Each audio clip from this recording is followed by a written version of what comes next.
My book is about my kind of trying to come to terms with my family history, specifically my grandfather, who was a school teacher in the Black Forest in Germany in the 30s, and that but was also a Nazi Party member, and then went on to be sent to France, to occupied France, to re-educate French children and turn them into good Germans.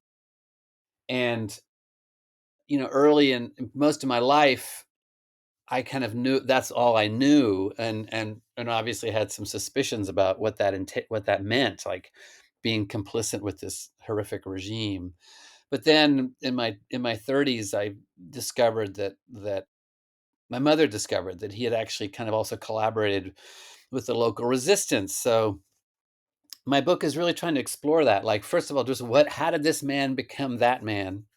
And what did it mean for a German like him, a kind of an ordinary German?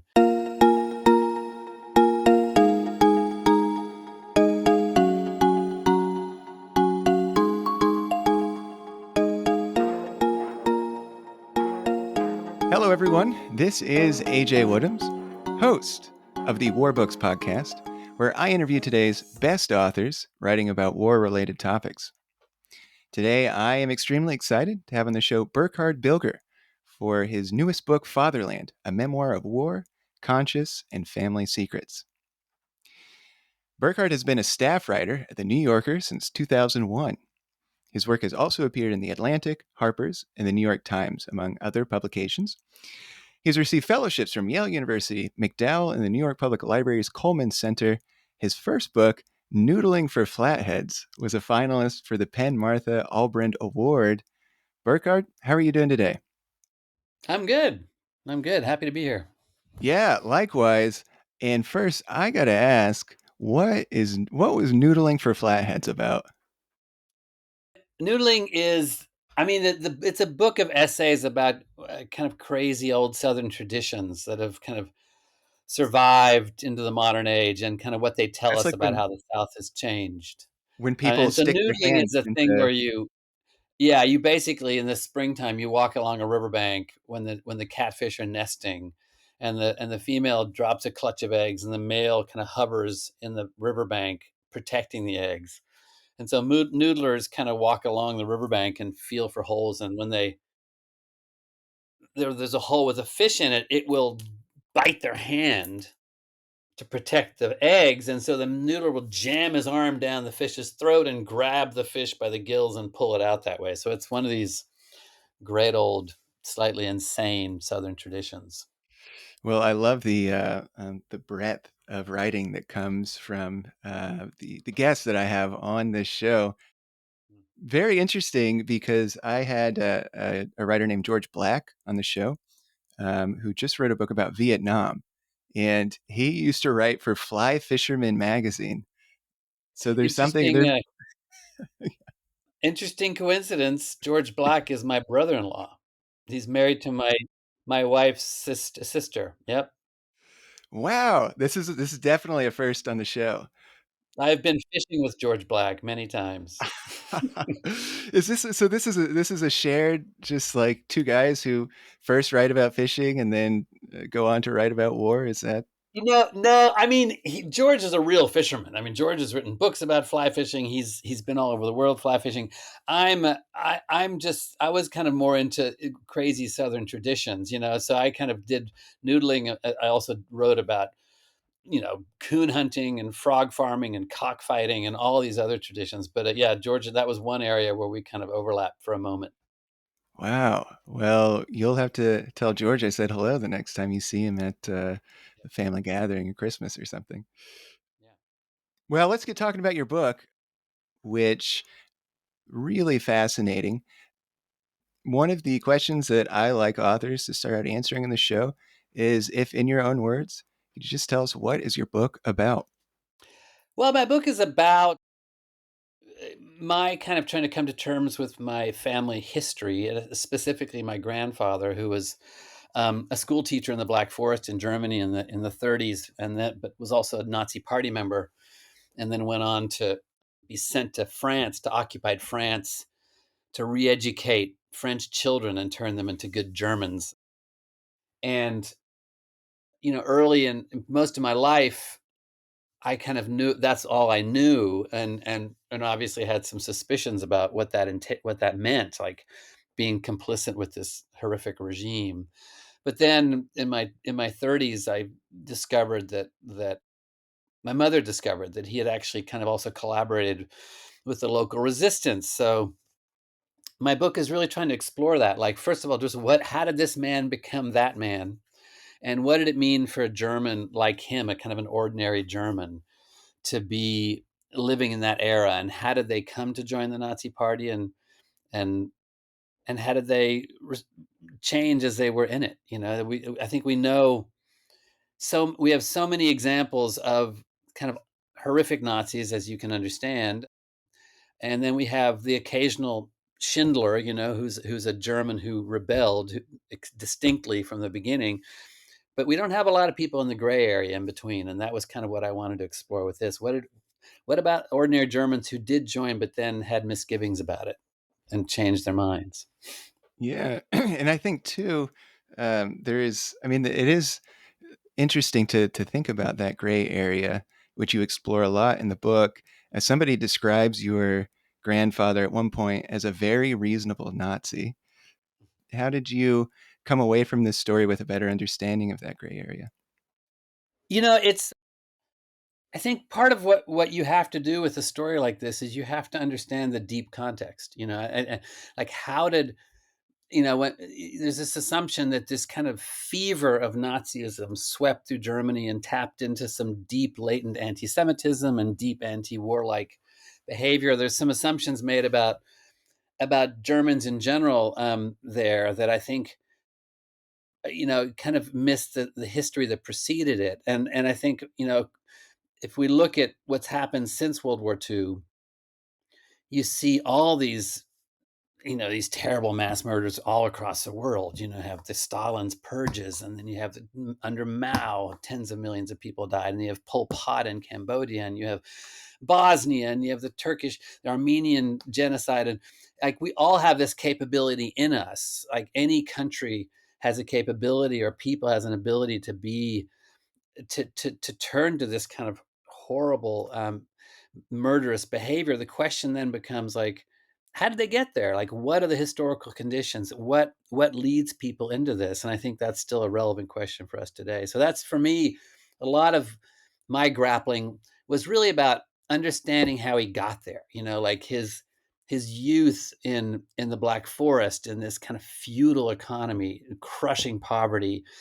Tenant farmers didn't own their land, barely could keep their family alive, then getting sent to World War One in 1918 at the very end of this senseless slaughter, and losing an eye, and losing his best friend in his arms, and then coming back to Germany in the 20s to hyperinflation and deep depression, much deeper than what we saw in this country, with the reparations being sent for the Treaty of Versailles for what they did in World War One. And then the Nazis come along, and Hitler is clearly a nut, but he's also has this economic program that speaks to my grandfather's desire for egalitarianism, for working people to have a decent wage. And so a lot of it for me was not so much, is he guilty or is he innocent, but how did he become guilty, and how did that process, how did he kind of unspool that process? Yeah. Well, before we dive into your grandfather's story and the journey that you went on to discover it, let's actually talk about your own story, which is where you start the book. It is a memoir. Talk about your childhood. Your parents were German immigrants. You grew up in Oklahoma. Talk a little bit about that.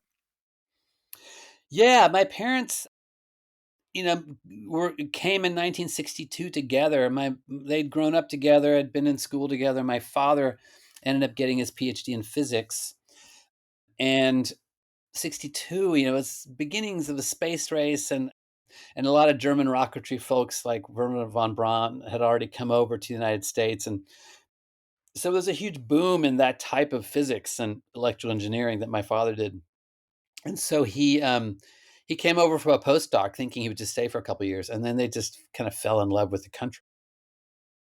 And he was also kind of enamored of cowboy and Indian stories. He'd grown up with these German books about the American West. And so an opening came at Oklahoma State University. So he moved there because that he wanted to be in Indian territory.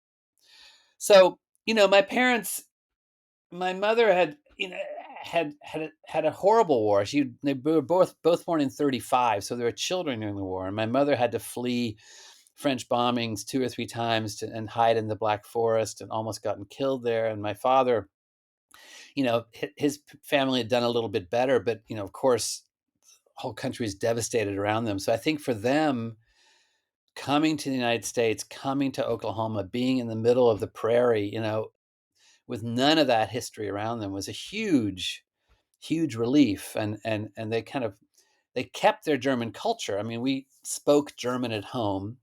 There were 5 kids. 2 of my sisters and my older brother were all born in Germany and came over as little children. But I was born in the United States, and my little sister was too. But we had this little German enclave in the middle of the prairie. We were very academic. We celebrated all these German traditions, Nikolaustag and Fastnacht and these kind of things, and ate German food. But the one part of that German tradition we didn't really delve into was that history, that specific World War II history. And I think my mom is an especially interesting person in this case, and she's really who person that brought me into this story, because as soon as my little sister went to first grade, my mother went back to school and ended up getting a PhD in history and wrote her dissertation, her big doctoral work, on the German occupation of France and Marcel Pétain, the French leader. And she, spent years on that. And yet what was striking to me later as an adult was the fact that she never looked into her father's own story. Here was a story in the middle of this area that she was looking at so closely, that spoke to that history so directly, and yet she never really investigated it. And it really wasn't until, there's this, I can tell you the story. In 1983, my parents came to Germany. They came to France originally. They came to southern France. My father was giving a talk on white noise at a physics conference. And afterwards, they were driving through northeastern France to Germany to see relatives. And suddenly my mom saw the street sign, the village sign for the village where my grandfather had been posted in World War II. It was Bautenheim. And she'd only been there once when she was 8 years old. My grandfather had taken her there for one day to kind of sit in on his classes while he taught these French children. It was just across the river from their hometown in Germany, so it was an easy trip. So anyway, on this day, they're driving. They see this street sign, and my mom says, "Pull over. I want to. I haven't. I want to see this town. I want." And she had just finished her dissertation, and I think she was kind of ready to finally kind of confront this history. So she went into the town. She went up to the old schoolhouse, which was now the town hall, this beautiful old building. She walked around, but there was very little left of that history there. And she started to think, what am I doing here? Why am I kind of digging up all these old bad memories? And she was heading back to the car, and she saw an old man across the street with a little wagon. He's pulling 2 of his grandkids in this wagon. And she looks at him, she thinks, gosh, if my dad were still alive, I think he'd be about that same age. I wonder if he remembers him. So she kind of rushes across the street and stops him and says, "Excuse me, my father, Carl Gunnar, was here from 40 to 44. Is there any chance you knew him?" And the old man, his name's George Chiel, is just kind of dumbstruck and looks at her and says, "Knew him? I saved his life." And that was when she discovered George Chiel had been the head of the resistance, and he and my grandfather had been collaborators during the war and had kind of worked to help protect the village from like the harsher Nazi policies, and kept people from being sent to the camps. And that was suddenly when it became a much more interesting, much more complicated story for her and later for me. Like, Mm. who was this man, and how did he manage to balance those 2 different agendas? Yeah. And also that moment in your book that you just described, as far as cliffhangers go, an excellent cliffhanger, because then we actually go in your book into your story and what led you to trace your grandfather's story. Well, but first, growing up in you talk about growing up in Oklahoma State, or in the town. What's the name of the town that Stillwater. Oklahoma? It's where Oklahoma State is. Stillwater, Yeah. Oklahoma. Well, I went to school in Indiana, or in Bloomington, Indiana, at Indiana University, which, by the way you describe Stillwater, is almost identical, because like it's a town built around the university, and outside of the Yeah, town, it's like it's farm country and stuff like that. yeah. Well, what Yeah, no, if I mean, I love Bloomington. Bloomington's a great town. I love it, and it's a little cooler than Stillwater, but I love Stillwater too, so Yeah, it's a cool town. I haven't been to. I've got some friends who went to Oklahoma State. I'll have to ask them all about the hip spots in Stillwater. But Mm. uh, well, if we were to go back to 13-year-old Burkhard and ask, what do you know about World War II? What kind of answer would we get? I think you would have gotten the same answers you kind of gotten from any American kid at that age. I mean, I watched war movies. I watched, Hogan's Heroes, which kind of made, fun of German prison camps, which is kind of crazy. I can't imagine that happening today.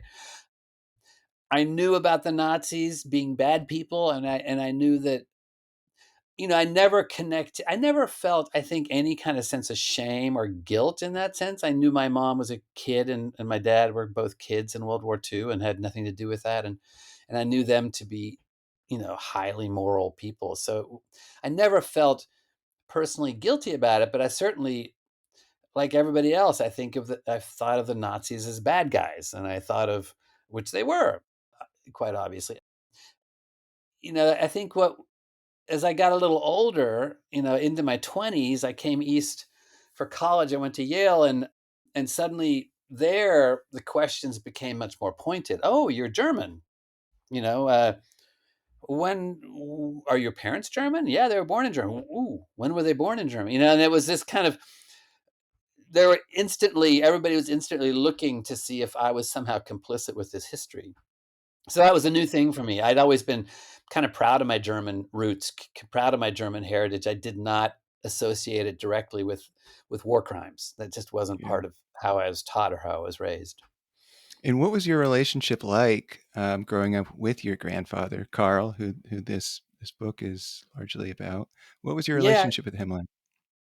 I knew him a fair bit, considering the distance we were apart. I mean, because when I was 5 and 6, my parents moved to Germany for a year, and so we spent a lot of weekends there at his house, and I got to know him and my grandmother.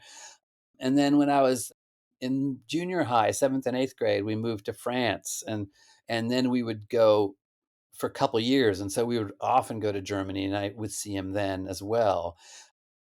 He was a kind of a daunting figure. I mean, he was this tall, gaunt, shock of gray hair. He had one glass eye from the eye he'd lost in World War I, and that was kind of, disconcerting. He was very earnest and grave and sober. He was, kind to me, but it wasn't. But even my cousins later, when I started to write the book, I would go and interview all my cousins and my uncles and aunts. Even my cousins in Germany who'd spent, their whole childhood with him, didn't have a real sense of connection to him. He was something that I think was so common in that generation of Germans, which was kind of this spectral figure, this man who had clearly been through huge traumatic history, amazing, terrible stories, but never spoke about it. And that was true of that whole generation. There was just a silence about all that. And so the upshot was, you would have these people in front of you who were clearly formidable, clearly had terrible and amazing stories to tell, but couldn't tell them. And so you were kind of there was just a built-in distance, I think. Yeah, it's so interesting so my great grandfather fought in World War II on the American side, and he was he was on Iwo Jima, and I think we hear a lot in the States about how nobody of that generation talks about their wartime experience. And that was true for him too, although I never met him. That's what I'm told. And I wonder if if there's just like maybe a shared, not to like compare traumas from the different armies who fought against each other, but I wonder if it's specific to that generation, or if maybe you think it's specific to Germans who fought. I don't know. Do you find that there's a lot of the same attitudes when it comes to people who fought on other sides of the war, that they just don't want to talk about it? I think that's true. I think the huge difference is, I mean, there's obviously terrible war trauma on both sides, and I think you're right, absolutely. There were a lot of American soldiers who did not wanna talk about that. But there was also, at the same time, this kind of overlay of, the greatest generation, this sense of heroism, that came from these people. And there were heroic stories that were told, that were allowed to be told. Certainly Germans of that generation were not gonna go around and talk about, their great victories early in the war, or how they, they took over Poland. That was just not something that was Right. allowed to be spoken of. And so I don't know how, if you felt that kind of war trauma, it's so fundamental and so horrific to have been through that experience. I'm not sure how much those glorious stories can help. I think in some cases Yeah. they can. I think for other people, it just goes too deep, and they kind of think they know those stories to be sentimental constructs anyway, Yeah. so it's tricky. Well, definitely with my great grandfather, really all the family knows about his wartime experience. Like what he actually did is he had a flamethrower and it would go into the caves. And that was obviously something very traumatic to have to do Sure. to burn people alive in these caves. So I think just maybe shared trauma is that's not something that people want to talk about. Well, let's get to your grandfather's story first. So your family is from in Germany, the Alsace region. Talk talk a little bit about first the history of that region, and give us some context to the story we're walking into with your grandfather. Yeah. Yeah, it's interesting. My parents are from just across the river from Alsace, so they're from the Black Forest region. But the interesting thing is that Alsace and Black Forest, they share almost the same dialect, almost the same history, almost the same culture. And so, and the thing about Alsace is, I mean, its history goes back so deep. It starts with Emperor Charlemagne, who, had the first great empire in Europe. And when he dies, it gets divided up into three sections, and the western section becomes France, the eastern section becomes Germany, and the middle section, where Alsace is, that goes all the way down from Belgium down to Italy, is the richest. Includes, the Vatican City and all this great farmland. It gets fought over for the next few centuries, and the Germans and the French take turns claiming it. For most of the history, it was German, until Louis XIV shows up and takes it over. But he's kind of a benign ruler. He just lets the Germans be German, but it's technically French, but it's they still speak German. And then in 1871, the Prussians march in and they take it over, and they are very stern, kind of nationalistic people, and they make everybody learn German, and they talk about how France is an inferior culture. And then in 1918, after World War One, the French come in, and they do the opposite. They kick out thousands of Germans. They issue identity cards based on how French you are. They're very prejudiced against the German history.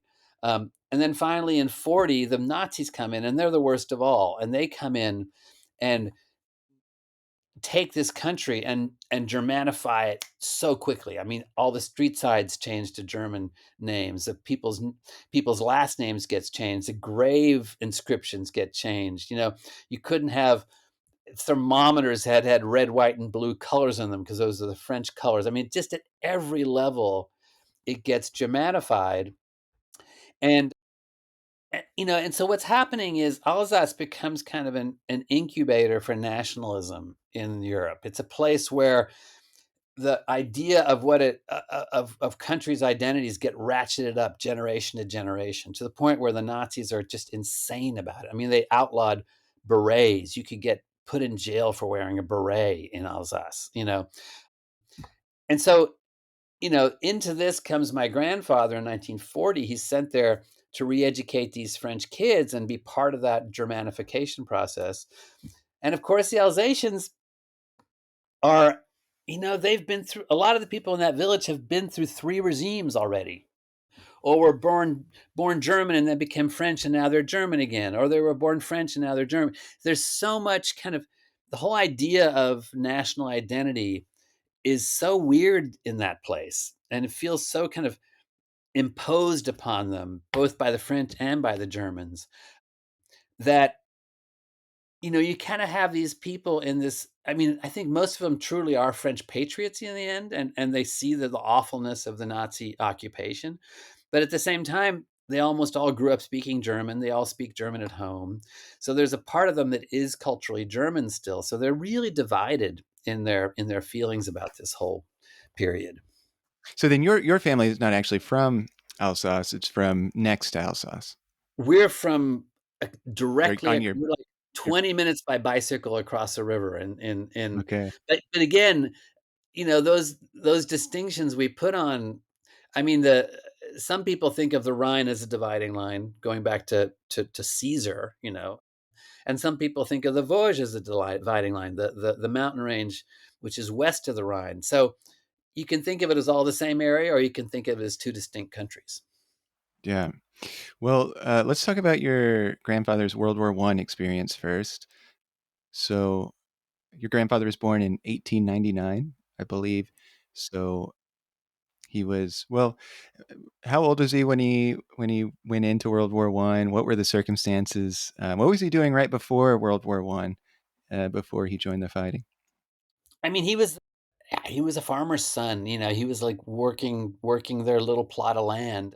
His father had committed suicide when he was very young, had kind of gambled away the farm, or so he thought, and committed suicide that day. So he grew up with a stepfather, and was very religious. I mean, ended up going to seminary school, religious school, and studying to be a priest. And when he got called in by the German army, he was, I think, 18 or 19. I think he was 19, just turned 19. Suddenly he got thrown into the Western Front, kind of green. He was, the very end of the war, the kind of the last greenest recruits thrown into that area, into the Western Front, and he became part of the Meuse Argonne campaign, which is the biggest campaign of the war, but people know very little about it. I think it just doesn't. It's kind of such an ugly, ugly battle that it doesn't have. It's kind of been under discussed in American wartime history. But I forget the numbers, but hundreds of thousands of people died, and it was a huge battle, and that's where he lost his eye. Yeah. Well, how did so he fought from right up until I think like September of 1918, where he was injured, correct? Yeah. And he managed to make it home. How did the war change him? He. I mean, first of all, just physically, he was kind of broken. I mean, he had not just this eye that had been shot out, had to have a glass eye in it, but he had shrapnel all over his body. He It took him. He couldn't be an engineer anymore, or he couldn't be a priest anymore because he'd lost his faith. I mean, the war had just kind of shattered his sense of God and justice of that kind. His alternative thing was to be an engineer. He'd done some engineering work before the war, and he couldn't do that very well because of his vision was screwed up. He couldn't see three-dimensionally very well. And so he applied to be a student, I mean, a teacher, to get a teaching degree, and he was denied at first. I mean, I know all this because I found in the Freiburg archives, I found this amazing document, which was kind of a workman's comp kind of application from him to the German government saying, "Look, I have these war injuries and they've prevented me from earning income. Can you compensate me for that?" And so It's this amazing 5 or 6 page single spaced document where he describes exactly what he went through.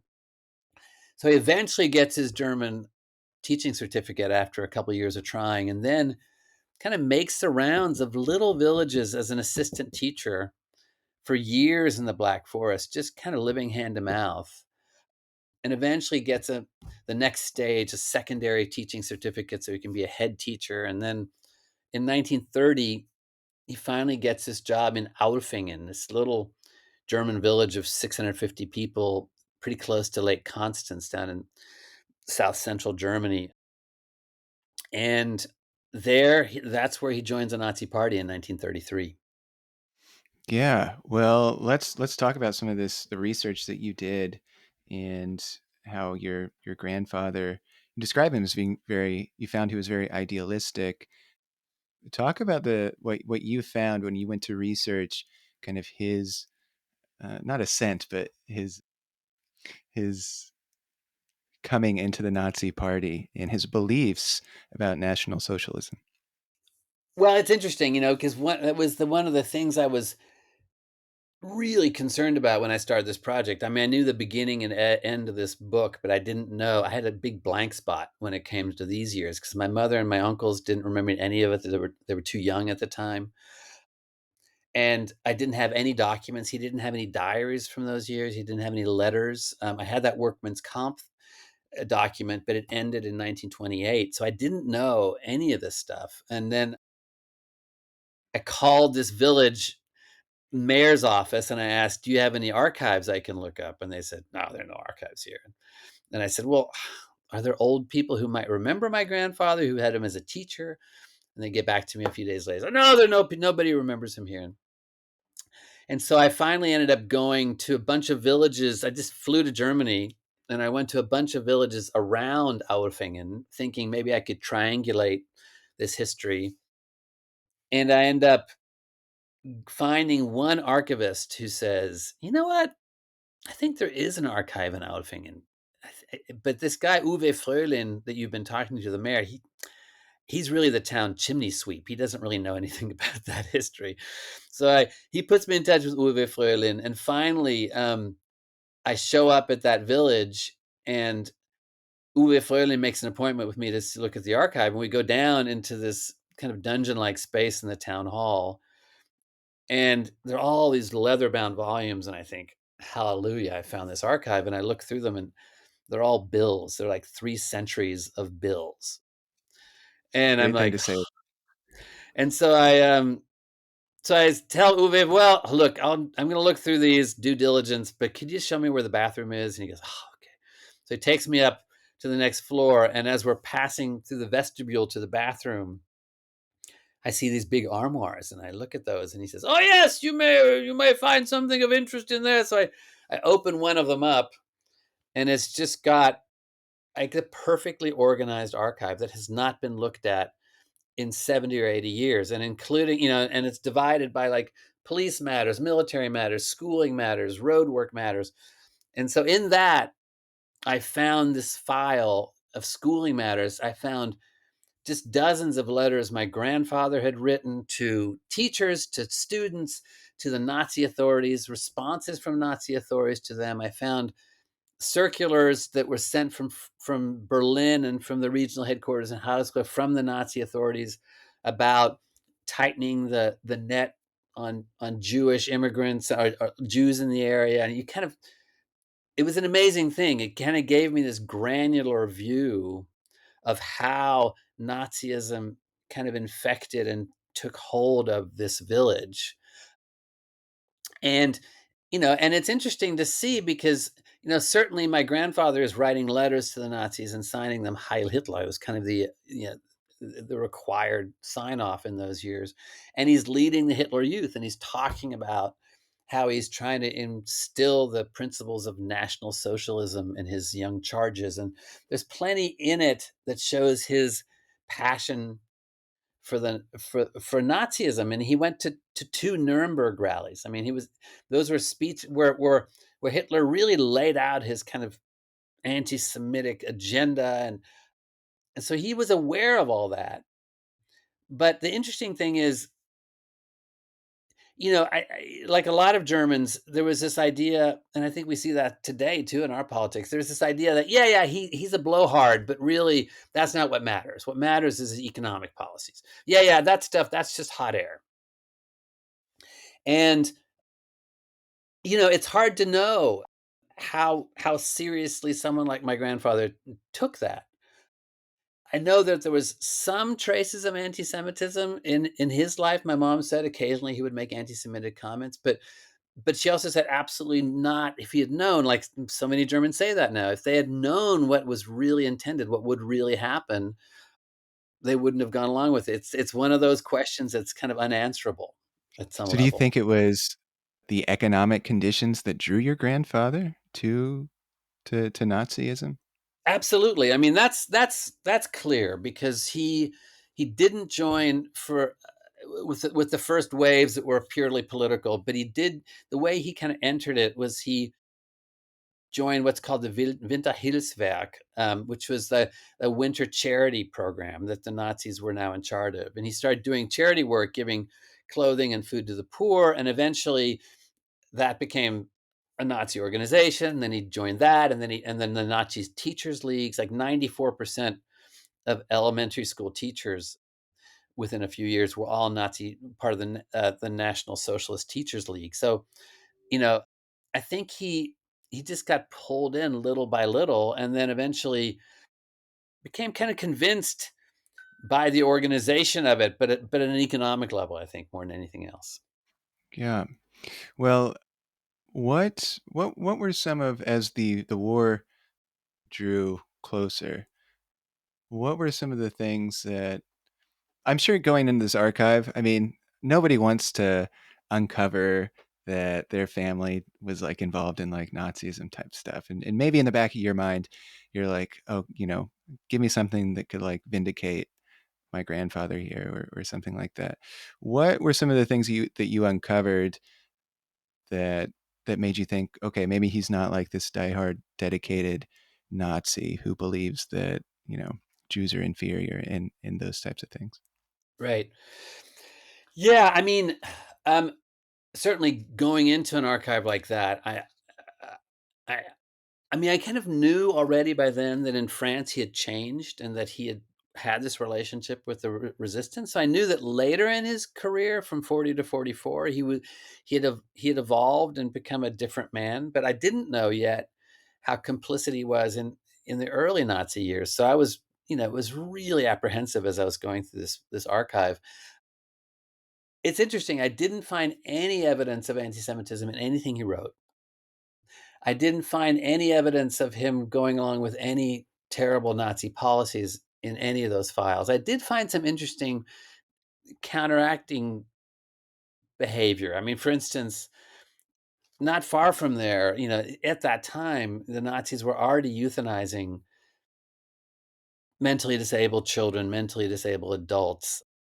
And and my grandfather had, especially in these files, I found all his report cards, and there was one kid who was clearly severely mentally disabled. And my grandfather's reports on him year by year by year, he kept him in his class, he kept working with him.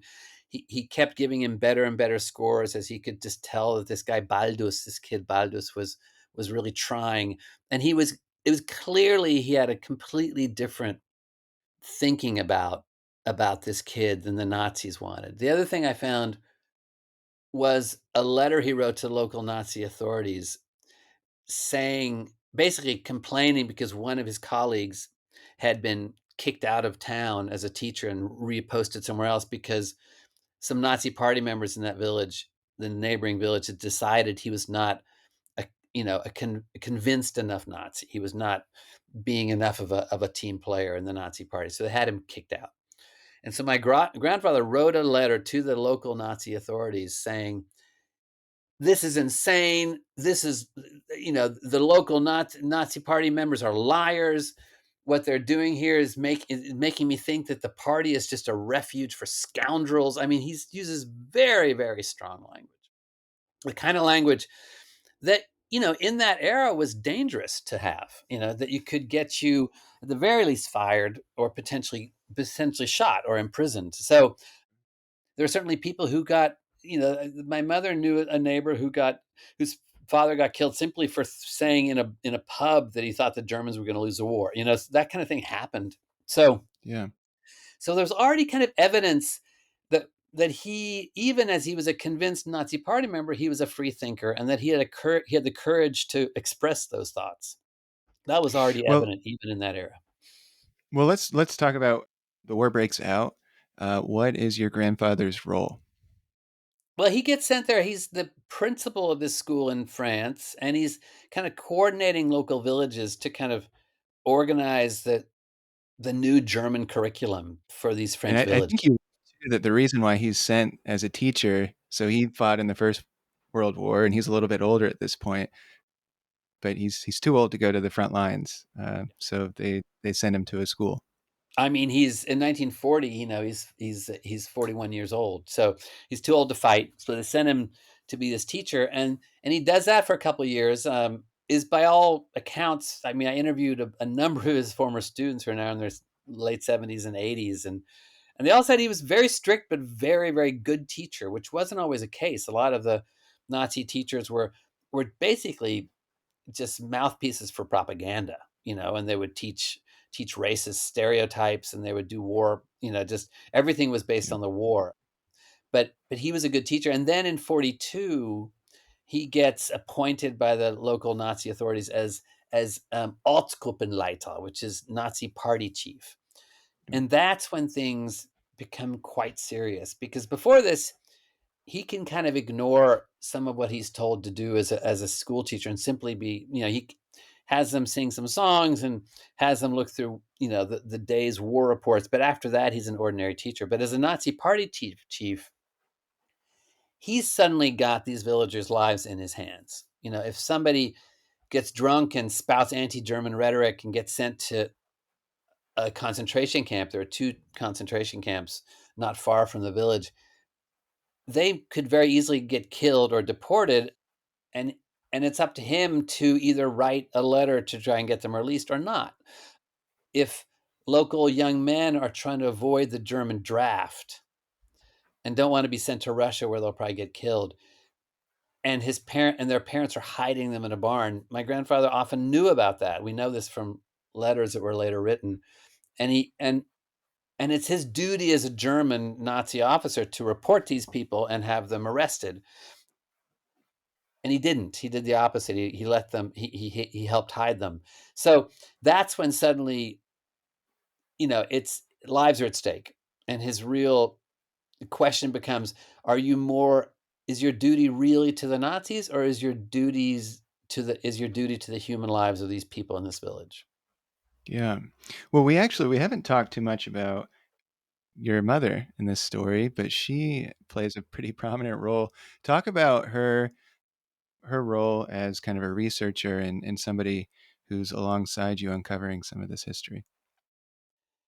Yeah, my mom. I mean, this book wouldn't have happened without her.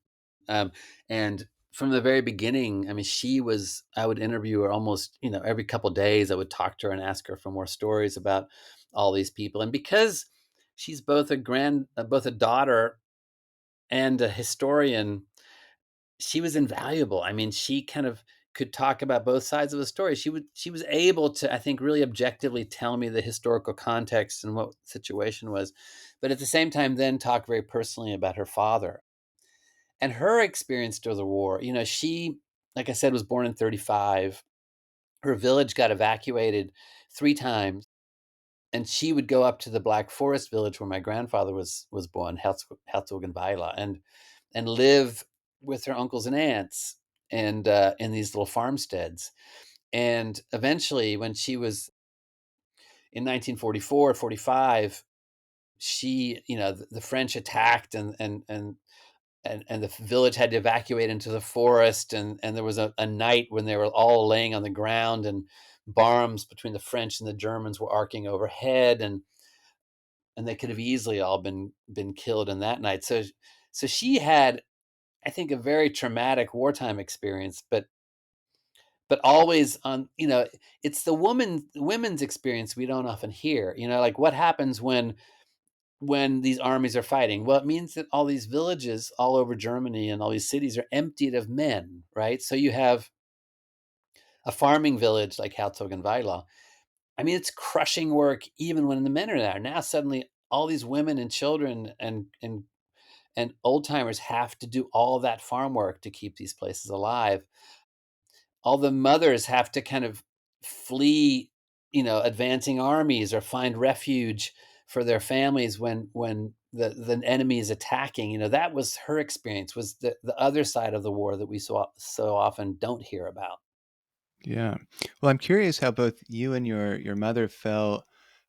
One, when you uncovered something that was maybe more shameful in your grandfather's past that you hadn't known previously, but also how the both of you felt when you uncovered some of the resistance type activities that he was performing.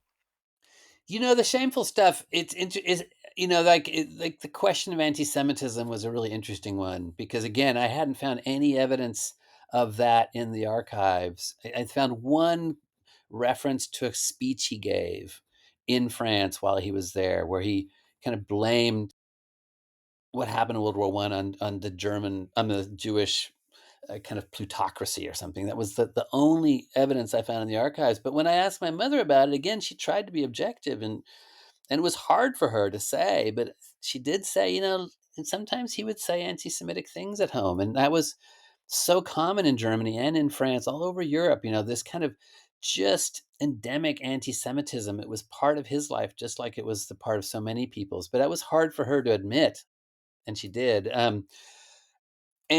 And also, I think not so much shameful, but yeah, I mean, I guess shameful. This idea that my grandfather was just an ideologue, that he who was so blinkered about what was going on in World War with the Nazis, and his own wife hated the fact that he joined the Nazis and could see the war coming, and he couldn't. And the fact that he could go to the Nuremberg rallies and not really hear what Hitler was saying. I mean, I think my mom never really forgave him that. She thought, like, he thought he knew so well, and yet he was blind to so many important things. In terms of finding things on the other side of the ledger, there was this amazing moment about 20 years after that encounter in the village where she heard that he had worked with the resistance. My aunt sent my mom a package, and she was living in Wisconsin by then, and I was there that summer. And she gets this package and she opens it up, and my aunt had found all these letters in my grandfather's desk after he died, and then thought my mother, being a historian, might be interested in them. So she had sent my mom this package, and we looked at these letters, and there were 17 testimonials from the villagers written in 1946 and 47. And the amazing thing about it, I mean, they're all kind of on little scraps of paper. Farmers have written these. They're not eloquent. They're kind of very simple, but they're saying, look, I'm a patriotic Frenchman. I hated the Nazis, but this Nazi, please save his life. And what turns out was happening was my grandfather was imprisoned at that point in the Citadel in Strasbourg and being tried for potential war crimes.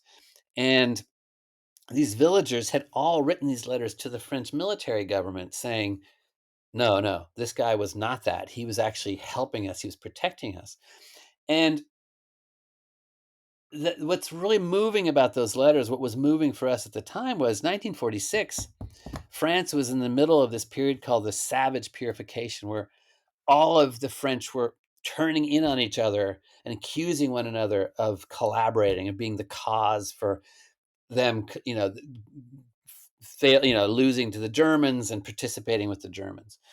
And there were 300,000 trials of collaborators. There was 9,000 summary executions. It was just horrifically dangerous time, and nobody wanted to be suspected of being Nazi sympathizers. And in that moment, for these 17 villagers to write letters to the French military government saying, by the way, this Nazi was actually a good man. You should save his life. That took huge courage. And more than anything else I learned, anything else I heard from witnesses or saw in the archives or my mother told me, that was convincing to me. because they really Yeah. put their lives on the line to to vouch for my grandfather. Yeah, and I guess to fill in the hole in our story here, because we've jumped ahead to after the war. So the war ends, and your grandfather remains in in this town, correct? And then he's picked up. What's the story of his imprisonment? Yeah, the reason he was in prison. So the truth is, he knew the French were coming to liberate the town. He could have not gone over. He could have stayed home, but he felt like he said at the time he wanted to. He didn't want to leave the villagers hanging. I think he might have worried that there might be, you know, that the French might indiscriminately kill people they suspected of being collaborators, or he had some kind of idea that he needed to be there. So he crosses over. He gets arrested. He almost gets executed, and then George Chill, the head of the resistance, says, "No, don't arrest him. This guy helped me out." And so then they just send my grandfather to a prison camp along with hundreds of thousands of other Germans. And he spends a year at the prison camp, finally gets released, comes back to Germany, and then in the meantime, a man in the village, Louis Obrecht, had accused him of giving an order that had led to the killing of a French villager in that village. So he gets rearrested in 1946 and brought to Strasbourg and put in prison. And that's when they start investigating this claim. Was he really responsible for this guy's death? Was he really, as Obrecht said, did he rule this village with an iron fist? And in that was in the phase where a lot of villagers said, look, Obrecht he's just trying to make his name as an anti-Nazi. This is not true. This guy's an arrivist. He's trying to get power in the village, and that's when those letters were written to the military government that eventually got my grandfather released. And I guess we didn't state what specifically were the resistance activities that he was doing. Well, the resistance activities were like, I mean, it was in some ways passive, some ways active. The active stuff was simply constantly getting people released from the camps, or having or preventing deportations. I mean, it was all subtle stuff. I mean, all, I looked at accounts from villages all around Bautenheim, because there were post war reports where they sent questionnaires to all these villagers. And, in almost every village that I saw, there were families deported, there were people sent to the camps, there was a death camp not that far from Baltenheim, thousands of people were killed there. But in Baltenheim itself, nobody died. So really what he did mostly was simply, get people out of camps, get people not report people for crimes they were doing, helping passively to hide these soldiers that were hiding from the draft. I mean, some of these things were capital offenses. If the Nazi authorities had found out that he knew that there were young soldiers hiding from the draft, and he was deliberately helping them stay hidden, he would have been executed. But that was what was going on. It was a lot of it was kind of small bore stuff, but ended up saving lives. Yeah. Well, after you completed this book, I'm curious how you changed personally now, having gleaned this more complicated picture of your grandfather.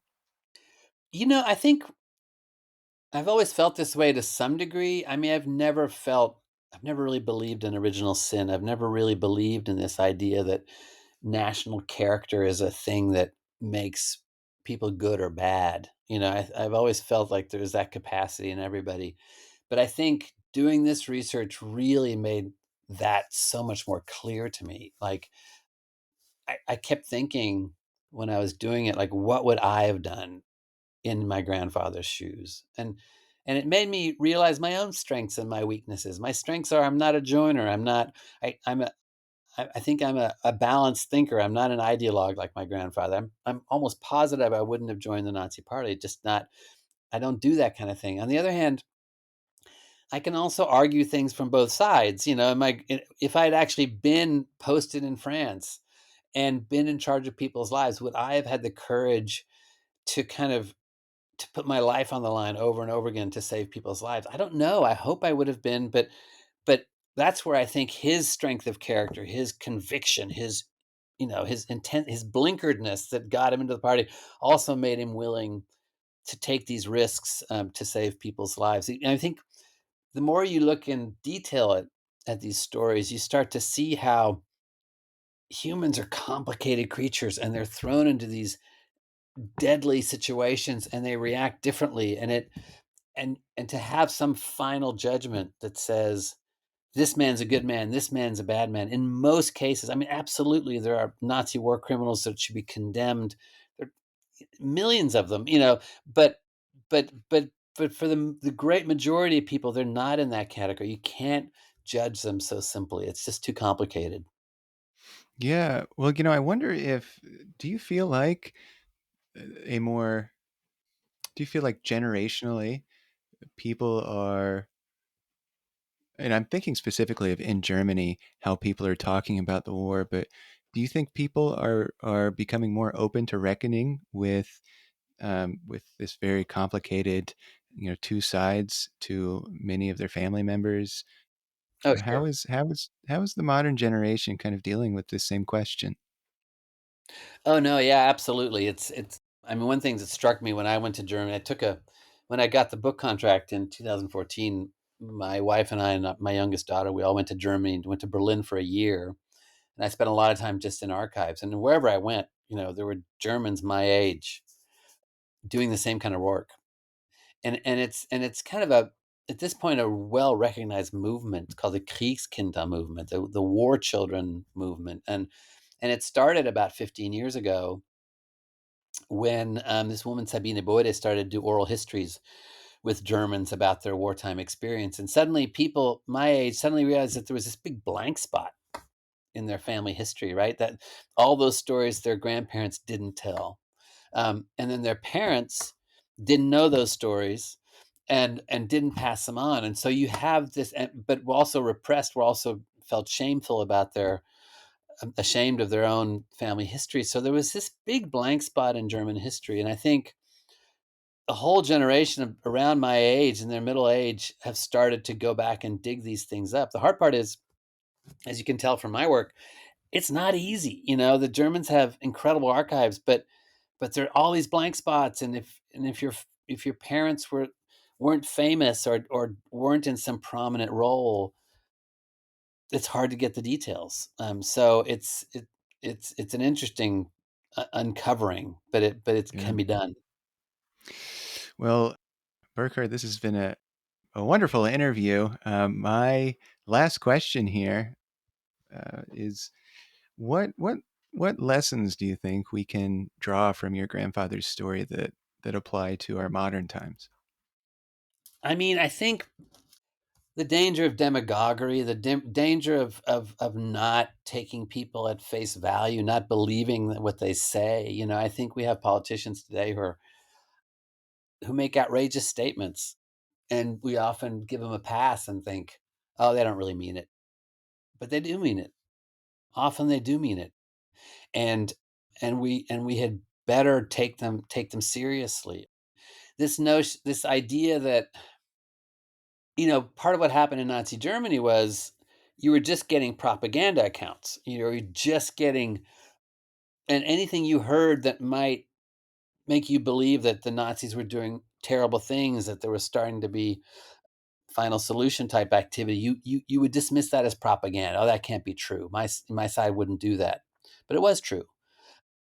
And I think nowadays it's not outright propaganda, but our news sources are so one sided, and we're so willing to just dismiss anything we hear that doesn't conform to our point of view. I think that is something we should really be on the lookout for. I mean, this willingness to kind of say, wait a second, I'm going to be skeptical about my news sources. I'm going to look behind the kind of accepted views of my little political group. That's, I think, hugely important, and that's what I think too many Germans didn't do in the 30s and 40s.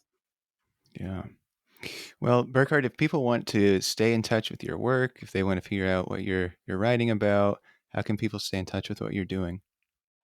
I mean, Google search will quickly pull me up. Then I'm still writing for pieces for the New Yorker. I'm doing a piece on the Stasi right now, the East German Secret Oh, Service. It's kind of a follow up to the book, and so that's easiest is just to follow my work in the New Yorker. But I think I'm a person at this point that's pretty well documented online. So you put my no name social in, and media or anything? yeah, I'm on Facebook and on Instagram, and I'm not a huge poster. I don't tweet or and but I put the most important milestones in there. So Yeah. anyway, that's you can Well, definitely follow me. I'm curious about your book on the Stasi now. I just had Katja Hoyer on the show not too long ago, who recently wrote a book about East Germany and the Stasi. Yeah, So she wrote a you'll review of my book for the Times, the London Times. Actually, oh, she's great. excellent! Wow, look at all these connections that we're making with other former War Books guests today. Well, Burkhard Bilger, Fatherland, a memoir of war, conscience, and family secrets. Go buy a copy. Go check it out from your library. What a really fascinating story you write here, Burkhard. And again, thanks so much for your time today. Had a good time. Thank you so much.